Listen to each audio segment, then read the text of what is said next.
Hey everybody, welcome to another edition of the Sports Beat with Richard Holdridge. Happy Monday. We do this every Monday and Wednesday night on my Facebook page and on my YouTube channel at 5 Eastern. Don't forget to hit that subscribe button on our YouTube channel and like us on Facebook. I'm also on Instagram and TikTok. I had an audio-only episode on Friday just previewing high school football. So many sporting events that's happening, not just football, but we've got Little League Baseball, Major League Baseball, the Clingstones. I'm going to talk about it all on today's show. Got a lot to cover, including Phenix City Little League. One win away from Williamsport. They have really been taking this area by storm with their incredible performances. They know who they face in the championship game tomorrow at 3 o'clock in Warner Robins. That is Nolensville from Tennessee. We also got high school football, 4 days away from the start of high school football season. We got plenty of games for you on Georgia Alabama Sports Live. I'm going to preview high school football. On Mondays, I talk about the GHSA, GIAA. On Wednesdays, I talk about the AHSAA. Today, I'm going to rank the top 10 defensive players according to Rivals.com. That's just juniors and seniors because they don't rank sophomores. So I'm excited to reveal that list. I'm going to reveal my top 10 NFL teams as we got preseason games next week. It's going to be a great time. Go ahead and let's get right into the show. How about Phenix City Little League? What an incredible performance so far. I've been mesmerized. I've watched the game yesterday against Florida. They were down 4-0. They put up 6 runs in the third inning. Kinley Rasmus came in and shut the door in the bottom of the 6th. She throws about 73 miles an hour. She is their ace. She pitched less than 30 pitches, so she is good to go for the championship on Tuesday. But this team is like a team of destiny. We heard about them briefly last year. They made national news, especially with Kinley Rasmus being an 11-year-old and being one of the top players. But this year, she has really taken this area by storm, and she has become a national sensation. That almost home run that went over the fence against North Carolina has almost gone viral. And it was so close to being a home run over the fence. She's an all-around great baseball player. I mean, she could hit for power, hit for contact. She could play the shortstop position. She had a diving throw at shortstop. And, of course, she is Phenix City Little League's best pitcher. But it's a team effort. We also got Riker Rasmus, who pitched fantastic yesterday.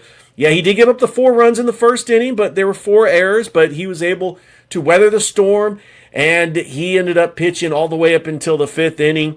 And then you had Uriah Burkite, who got the win on Saturday against Nolensville. They got to play Nolensville again. They beat Nolensville on Saturday 5-2. Wondering how the rematch is going to be with this talented team. It seems like they win the Southeast Regional just about every year. Nolensville has always been spectacular. And then you have like Easton Allen, who's been a great leadoff hitter. We talked about Kinley Rasmus and Uriah Burkite. How about Brooks Cameron as a cleanup hitter? And the incredible fielding by Cam Lee, E.J. Harrison, another great player. And this is trending, the hashtag Fear the Bow. Just seeing the fans in the stands at Warner Robins supporting Kinley Rasmus. It's a great story. It's a good role model for these young girls that anything is possible. And she is going to be just a tremendous athlete when she gets to Central. She's in 7th grade. Looks like she's going to end up playing flag football and softball, but she could definitely play baseball, that's for sure, because she has been fantastic. I can't even throw 73 miles an hour, but she has been doing it, and they are 1 win away from Williamsport. That game will be in Warner Robins, 3 o'clock on ESPN. I know there's going to be a huge crowd of fans that are going to make their way to Warner Robins. We're going to have watch parties all over the city, and this has taken the area by storm. We know about the history of Phenix City Little League. 1999, they're the U.S. champions, led by the Rasmus brothers. Colby Rasmus, a 10-year vet in the majors. And then you had Corey Rasmus, who pitched in the majors for 5 seasons. He's actually the father of Kinley Rasmus. And then the manager, Case Rasmus, had a chance to interview him a couple of times on Georgia Alabama Sports Live and the Sports Visions morning show. I am captivated by this story. I know this whole area is, and this is why I love doing my podcast. I love focusing on local sports here to the Chattahoochee Valley. So it's a great story. They're taking on Nolensville of Tennessee, and good luck to the Phenix City Little League 12 and under as they try to punch their ticket to Williamsport. All right, from Little League Baseball to Minor League Baseball, the Columbus Clingstones, they have taken 5 out of 6 against the Biloxi Shuckers. They have won 5 in a row, and they're only 2 back of the Pensacola Blue Wahoos. One thing that makes this Columbus Clingstones team special is they have got this urge to try to get this postseason push with the new addition of players like the number 1 prospect, Cam Caminetti, who's a pitching sensation. Eric Hartman, at the top of the lineup, he's the number 2 prospect. You got John Heel. You've got some incredible talent that has come in for the Columbus Clingstones. I mean, Luke Waddell doing his thing with that walk-off. They had a couple of walk-offs earlier, and then they got a come-from-behind win yesterday, and the Columbus Clingstones will be taking on the Birmingham Barons for a 6-game series before they are back at it once again at home. They only have 2 more homestands before the regular season is over. So let's pull for the Columbus Clingstones. Let's try to get a postseason berth because everybody here in Columbus is rooting for them, and it's just a great atmosphere. I enjoyed myself Saturday night. Went with my church. We had the all-you-can-eat seats. It was Chuck Williams bobblehead night, and that was a pretty cool promo deal. And I love just going to the Columbus Clingstones every chance I get because there's not a bad seat at Synovus Park. Whether you're sitting in the Aflac Club or you're sitting down the first or the third base line in those all-you-can-eat seats or sitting in the grandstands, it's really a great atmosphere. And I love the fact that they have been able to not skip a beat. Yeah, the attendance is a little bit about the same. A year 2, it's kind of gone down slightly because of the heat, but there's still a lot of passionate Columbus Clingstones fans as they shattered attendance last year. This year, still pretty good numbers, but I think everybody is rallying around the Columbus Clingstones. All right, we are 4 days away from high school football. On Mondays, I give what's called my GHSA report, where I talk about some of the top games, looking forward to the weekend, and then I also recap some of the big-time games in the state of Georgia. I like focusing on the state of Georgia. I think it's important that we showcase this state. But one thing I love about this is I do have a top 10, and this is according to Rivals.com, so I'm excited about revealing this. Wednesday's show, I'm going to have my top 10 defensive players for Alabama. So here we go. The top 10 defensive players in Georgia, and this is according to Rivals.com. We have an edge rusher that's committed to Ohio State out of Blessed Trinity, David Jacobs. Just a ferocious pass rusher that's going to be probably committed to Ohio State. He hasn't done anything official yet, but Ohio State knows a thing or two about getting big-time defensive ends like a Nick Bosa or a Chase Young or Joey Bosa. All right, number 2, we got a safety from Hampton. He is verbally committed to Texas A&M. It's Kamari Dorsey. So we got 2 seniors that are the top 2 prospects, and these is juniors and seniors according to Rivals.com. Our first junior off the board is a safety from McEachern, Casey Barner. And then at number 4, we have a defensive lineman from Thomas County Central, Prince Che. At number 5, we have got an edge rusher who is verbally committed to LSU out of Stevenson, KJ Green. At number 6, a cornerback verbally committed to Auburn out of East Coweta. Shout out to Noonan. It's Chance Gilbert.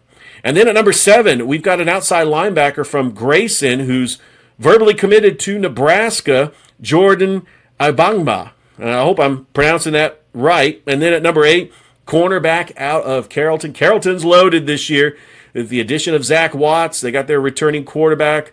They look like a favorite in 7A. Tyler Boyd is the junior corner. And then we've got Jaleel Goley, a junior corner at Gainesville, the Red Elephants over there. Shout out to them. And then finally, rounding out the top 10, the top 10 defensive players in the state of Georgia. A defensive lineman from Toombs County, Jamarius Johnson. Toombs County is a 3A school. They're going to be making some noise this upcoming football season.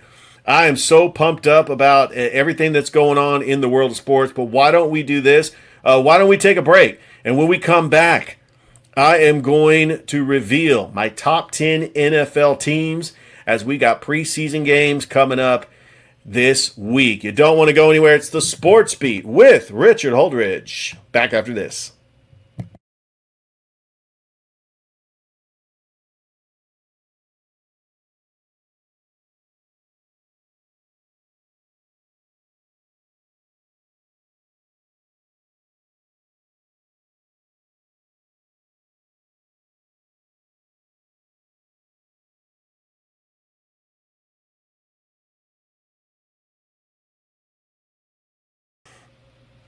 And we are back here in the Sports Beat with Richard Holdridge. How is everybody doing? Man, what a great show. Don't forget, Rod Peterson's going to be on Wednesday's show. I'll have another audio-only podcast on Friday previewing high school football. It is week 1 in the state of Georgia. We got fantastic GIAA games, including Calvary Christian and Bethlehem Christian. You can catch that game on Georgia Alabama Sports Live. We also have FPD hosting Pacelli. That's going to be on Middle Georgia Sports Live. And Brookstone on the road taking on Westfield School down in Perry, Georgia, also on Middle Georgia Sports Live.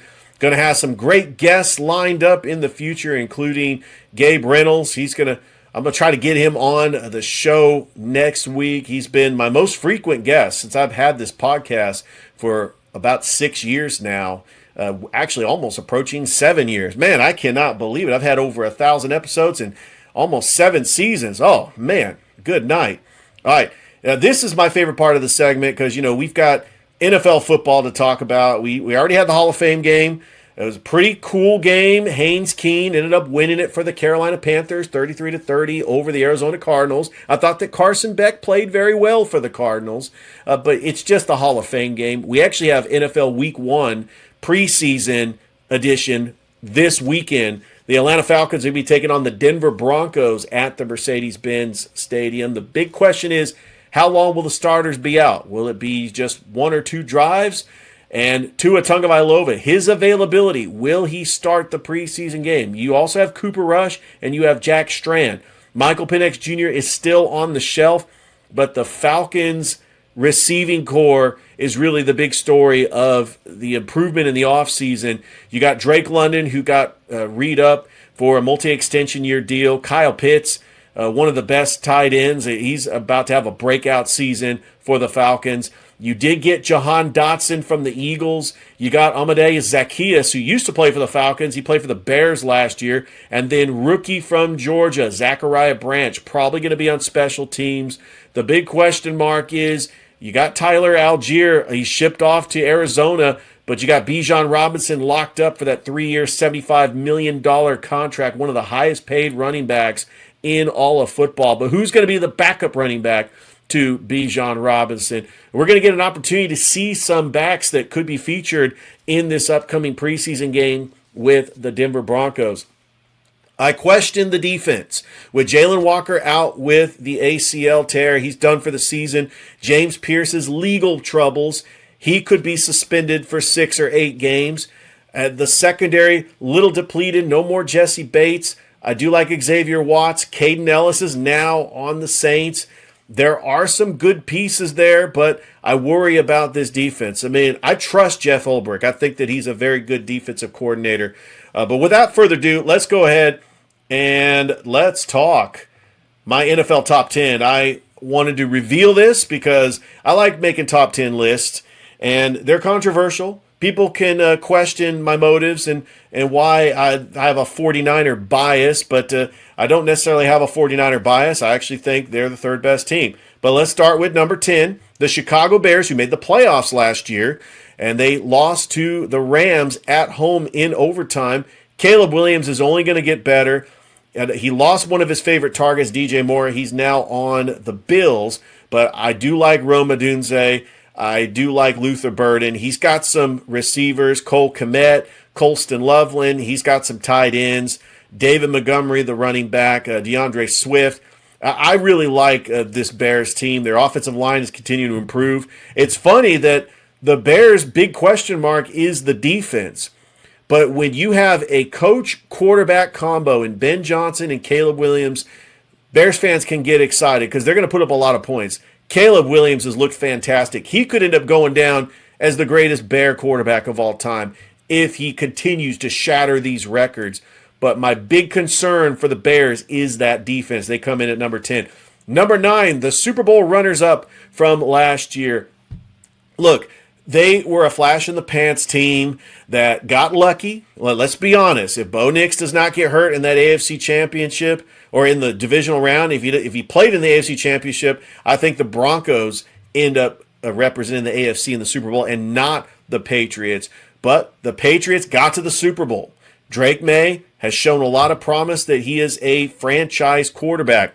I do trust that Josh McDaniels can call plays like the best of them. One of the best offensive coordinators in the game. Mike Vrabel, despite all those distractions with Diana Rossini in the offseason, he is the coach of the year. I trust that the Patriots are still going to be viable, but I think they're going to drop off just a little bit. That's why I have them at number 9. I like the addition of A.J. Brown. They do have guys on that lineup that play the Patriot way. They got a lot of guys, anonymous faces. This is what Bill Belichick built for an entire 20 years. But I do think because they're playing a first-place schedule, you know that Buffalo's going to be better. Kansas City's going to be better. Joe Burrow's coming back for Cincinnati. Baltimore missed the playoffs last year. They're going to try to come back. I just think the Patriots fall off just a little bit. Yeah, could I have put those teams in this ranking? Well, I can only rank 10. But I got the Patriots at number 9 because they were the Super Bowl runners-up, and I still think they're going to make the playoffs. A team that didn't make the playoffs last year that only won 6 games, the Kansas City Chiefs. You're probably asking, why do you have them on this list? I never doubt an Andy Reid, Patrick Mahomes combination.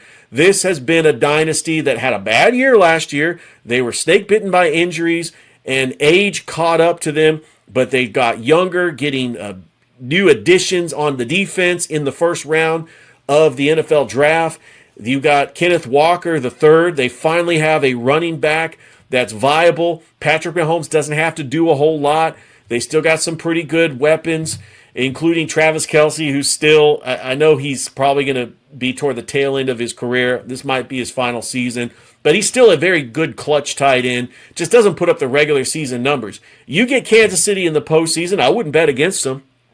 So I think the Kansas City Chiefs, they're right where they need to be. Steve Spagnuolo, one of the best defensive coordinators of all time.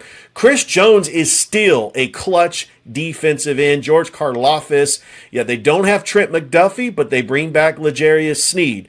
They also bring back Eric Bieniemy. He's now the offensive coordinator. He once was the offensive coordinator, so they're getting the band back together. And the Kansas City Chiefs, they got Justin Fields as a backup just in case, Patrick Mahomes is not good to go. But it looks like he feels fine.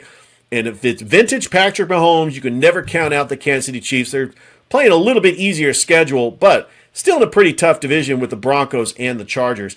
I got the Detroit Lions at number 7. Now, they had a little down year last year. They're trying to make some adjustments because Ben Johnson was no longer their offensive coordinator. But I believe that Dan Campbell can rally the troops. They got an efficient quarterback in Jared Goff. They got one of the best offensive line in all of football, led by Penei Sewell. They read up Jahmyr Gibbs, and he's the highest paid running back in the league now. Amon-Ra St. Brown, a great wide receiver. You got Sam Laporta, who's coming back from injury. The one thing that I worry about is the defense, because Terrion Arnold's not on the team anymore. He had his legal issues. Aiden Hutchinson's been injury prone. Brian Branch also has got some issues. But this defense, a little bit of a concern, but they were like right there with all the other AFC North teams. And when I previewed the NFC North, rather, I said how balanced these teams were going to be. Like they could all end up finishing with a 9-8, 10-7 record just about. So I got the Detroit Lions at number 7. You're probably wondering, where's the Green Bay Packers? Well, this is just a ranking just based off of what they have right now. I don't know when Micah Parsons is coming back. And by the time Micah Parsons comes back, they may be in a hole so bad that they can't get out of. So that's why I don't have them on this list. At number 6, the Denver Broncos. I think the Broncos are going to be fantastic. Getting Bo Nix back. They got Jalen Waddle from the Miami Dolphins.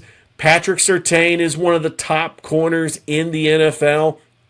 And I think that Sean Payton and Bo Nix, great coach-quarterback combination, felt that they should have got to the Super Bowl if Bo Nix was healthy in that AFC championship. They had a fantastic season. They overall, just a great all-around team that got better on the wide receiver position with Jalen Waddle coming over from Miami. Number 5, I got the Philadelphia Eagles. It's hard to believe a team that was 2 years removed from the Super Bowl. Nick Sirianni is on the hot seat. They got Sean Mannion, another offensive coordinator for Jalen Hurts. Now, A.J. Brown is now on the Patriots, but they do get Dontavius Wicks, and they were able to get a receiver in the first round. Saquon Barkley, if he continues doing his thing, the Eagles are going to win a lot of football games. Now, Nakobe Dean is now on the Raiders. They did lose some pieces on defense, but they got that core group. Cooper DeJean, Zach Bond, Jalen Carter, Jordan Davis. The Eagles should be the favorites to win the NFC East and one of the top teams in the NFC. They just can't get out of their own way. Losing to the San Francisco 49ers, it hurt the Eagles in the wild card round.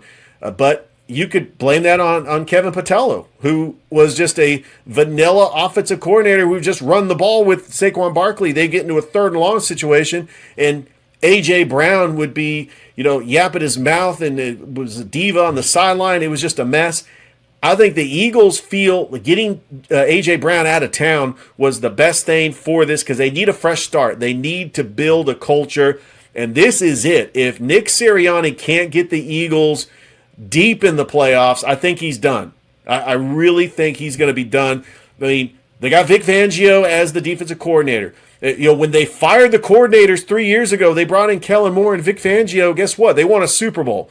Usually when they have top coordinators, the Eagles do great. So Sean Mannion, fingers crossed, he's a top coordinator. He comes over from Green Bay. Let's see how the Eagles do. I do think they're the class of the NFC East, though. At number 4, I got the Buffalo Bills. This is the window for the Buffalo Bills and Josh Allen, which had many opportunities last year, but fell to the Denver Broncos in controversial fashion. But this team, they got DJ Moore, pretty good defense. I like James Cook as a running back, but they got a new coach. Joe Brady is now the new coach, as Sean McDermott is now out of town. This is the year that the Buffalo Bills, they need to not only win the AFC East, but at least get to the AFC Championship.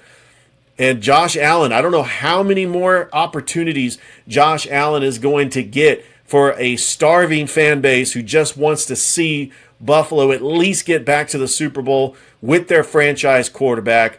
Time is ticking away for Josh Allen. All right, I had a little fun with this, but my top 3, I mean, come on. It's not biased, but my top 3 are all in the same division because it is hard to pick when you have the best division in football. At number 3, I got the San Francisco 49ers. What an incredible run last year, getting to the divisional round. Yeah, I know it hurts. They get blown out by the Seahawks 41-6. I still can't watch that game. I cringe because there's a lot of what ifs. But you don't have Nick Bosa, no Fred Warner, no Mykel Williams. George Kittle gets hurt in the Eagles game. Christian McCaffrey actually, surprisingly, was not banged up. Brock Purdy did his thing. It looks like he could be a top 10 quarterback. You had all the drama issues with Brandon Ayuk. Your most reliable receiver, Jawan Jennings, is now on the Vikings. So the window is closing, and it's closing fast for the San Francisco 49ers, who are old. Trent Williams is getting up there in age, and he's one of the best left tackles in the game.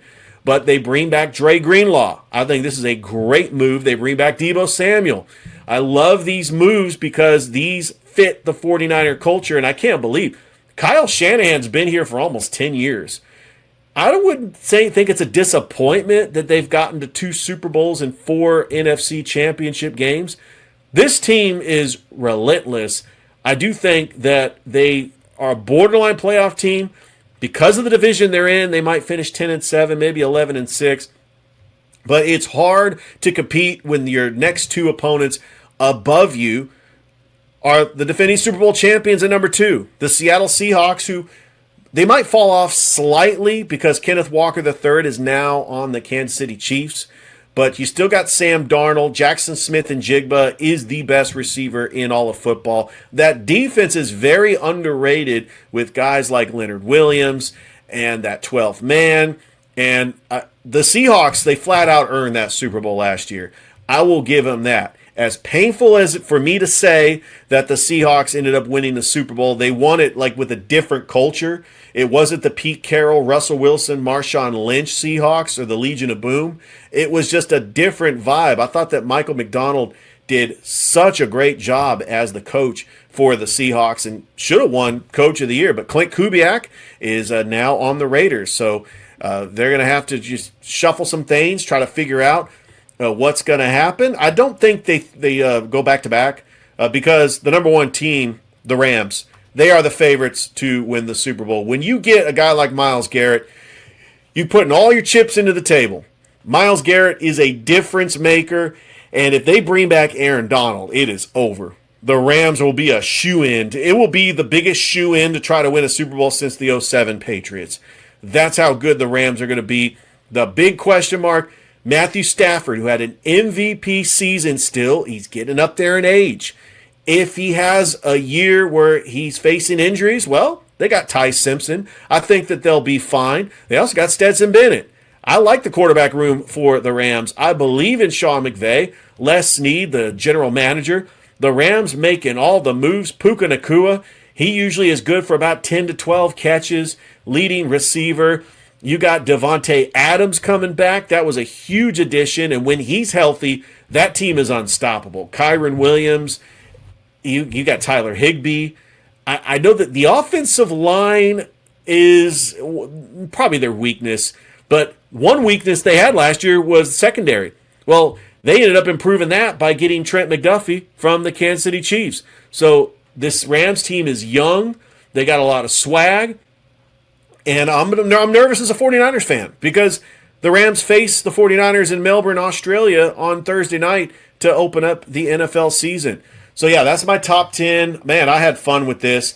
I'm going to try to just get like an NFL segment just about every time because it is a really fun segment. But why don't we do this? Let's go ahead and take a break. When we come back, the Braves, they are 8.5 ahead of the Philadelphia Phillies. They were able to get a big win over the Yankees yesterday. And right now, they stand alone second in the National League. So we'll talk about the Braves. You don't want to go anywhere. It's a Sports Beat with Richard Holdridge. Back after this. And we are back here on the Sports Beat with Richard Holdridge. It's time to talk about the Atlanta Braves. They got a 2-1 victory in extra innings over the Yankees yesterday. They get ready to take on the Mets. They are 71-47. I tell you, Matt Olson is playing like an MVP candidate. There is no question about it. Matt Olson has looked fantastic so far. 34 home runs, 72 runs batted in. The pitching's been good with Chris Sale, Grant Holmes, Bryce Elder, but I do think that help is on the way. Raisel Iglesias, I know he has 24 saves, but yeah, what a job that Michael Harris was able to do. Ozzie Albies, let's get him a contract. Drake Baldwin having a great second season for the Braves. And right now, they have a better record than the Dodgers. The Dodgers have lost 8 of 9. I actually thought this Tarek Skubal trade was going to put the Dodgers over the top. They'd be a shoo-in to win the World Series. Not the case, as the Arizona Diamondbacks ended up beating them. They're only 7.5 back of the Dodgers. Right now, the Milwaukee Brewers, with a 74-44 record, have the best record in all of baseball. How are the Brewers doing it? Well, they got a Cy Young candidate named Jacob Mizorowski, a.k.a. The Miz. This guy is fantastic. Jake Bowers, he's got 21 home runs. He is leading the team in that category. Bryce Terrain, you got some all-stars. You got some big-time players. And Christian Yelich, he's 34 years old, but he's dropped off a little bit. When you get in the postseason, you got to have a player like him. Former Atlanta Brave William Contreras is also on this team. And I'm really pulling for the Brewers. They've come so close. Craig Counsell is probably going to be manager of the year. I think if not Walt Weiss, I think Walt Weiss or Craig Counsell are going to be managers of the year. But they lose in the NLCS last year. They lose in the NLCS back in 2018. They have made the playoffs in the last 8 years. They have made the playoffs 7 times. And look, say what you want. The Milwaukee Brewers, they last went to the World Series in 1982. They have never won the World Series, and they've been a franchise since 1970. They came in as, and I'm looking down the stats. I'm a big stats guy. I love the fact, they came in the league in 1970. Great Milwaukee Brewers players like Robin Yount and Paul Molitor and Prince Fielder, and then recently Christian Yelich. Christian Yelich has really been that franchise player for the Milwaukee Brewers. And I just want to talk about the Brewers because I know Bobby Z from the Press Box with Bobby Z and Friends is a big Milwaukee Brewers fan. Man, I got to get him on the show. We talk some Milwaukee Brewers. That would be pretty cool if we can do that. All right, let's go from Major League Baseball to the WNBA. Now, I love this league. It's fascinating. Right now, the Minnesota Lynx have the best record in the WNBA with a 27-7 record, and they're doing it not only because of Neficia Collier, but they are absolutely just on fire. This team looks incredible, and they've got some players on their team that could try to get them their 5th championship. They've won a total of 4 championships. A lot of that was with Maya Moore. So this team has a lot of pride, and they currently are in first place in the WNBA. I mean, Olivia Miles is absolutely incredible. That's a complimentary piece to Neficia Collier. And then we also have the Golden State Valkyries. This is a team that is just catching the league by storm right now, and no pun intended to the Seattle Storm. But the Golden State Valkyries, they've got a 23-9 record, winners of 4 straight. The Las Vegas Aces, who got a big buzzer beater against the Fever, they are in 3rd place. And then you got the Indiana Fever. And they did play the Chicago Sky over the weekend. And Dejanay Carrington, she had to make a headline again. She clotheslines Sophie Cunningham, and then gets a flagrant 2, gets ejected, and then had to tweet. I don't even want to repeat it, but this is where it's come. This has been a circus. This is a great league, but the WNBA just can't get out of their own way. And now they got this issue with NBA players declaring for the WNBA draft. It's an absolute circus. Somebody needs to take hold of this league and put out a policy, do some damage control, because it could get out of hand quick. And I'm telling you what, people are not going to come back if they're that appalled by everything that's been going on. But Caitlin Clark is fantastic. I cannot wait until they play the Atlanta Dream on Sunday. That's going to be at State Farm Arena. Caitlin Clark going up against Angel Reese. The Dream actually are in 6th place. The Washington Mystics and the New York Liberty and then the Dallas Wings. Those are your playoff teams right now. How about that turnaround by the Dallas Wings? Getting AZ Fudd and Paige Beckers, and they are now 19-14. They were the worst team in the last 2 years. You get 2 top players, and you could turn your franchise around. New York Liberty with Brianna Stewart and Sabrina Ionescu. I love what the Washington Mystics were able to do. I mean, they've got great players like Lauren Betts from UCLA. Remember, she won a national championship with the UCLA Bruins. So this is a good league. I'm a fan of it. I just don't want to see the drama. I don't want to see those distractions. But why can't we just enjoy this league for what it is? It's good basketball. And there's some outstanding players, not just Caitlin Clark. There's some outstanding players like a Asia Wilson, a Paige Beckers, a Neficia Collier.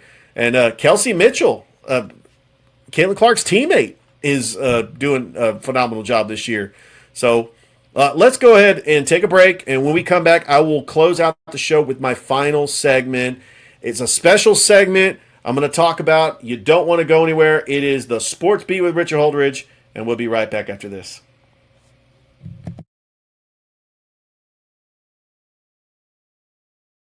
And we are back here on the Sports Beat with Richard Holdridge. All right, I got a special segment. You know, over the summer I had my sports movie review. Well, I wanted to take a pause for that and save it for next summer. I was going to do this date in sports history. I've decided that I'm going to take a pause on that too.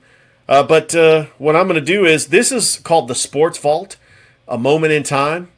It's not necessarily a particular date in history, but I'm a nostalgic guy.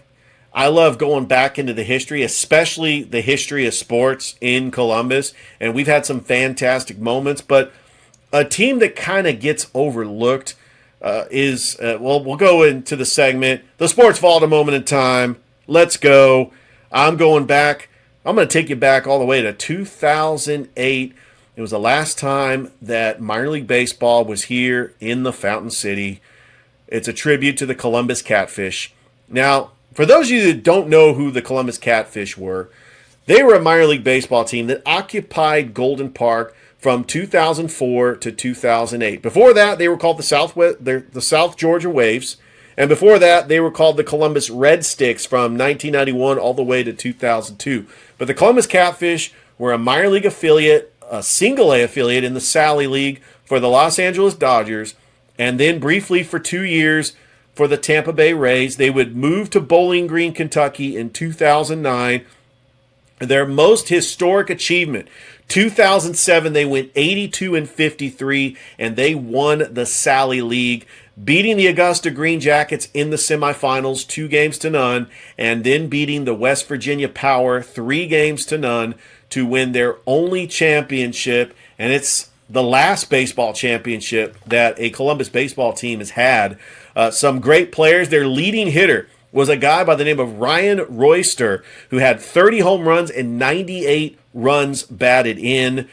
They've also had MLB players like Desmond Jennings, who played 7 years in the majors, and then also Nevin Ashley, who played for the Milwaukee Brewers briefly. Now, they were led by their manager that year by Jim Morrison.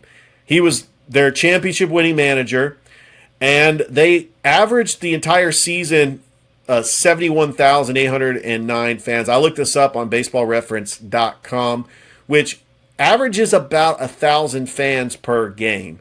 Now I understand why we didn't have minor league baseball for so long. From 2009 to 2020, I guess if you could call the Columbus Chattahoots, they came into existence in 2021, kind of poked the idea of bringing baseball back to the Fountain City, and the rest is history. Now we got the Clingstones. Year 2 has been fantastic, but I think it's important to remember that we once had a team called the Columbus Catfish, and the Catfish have won a championship.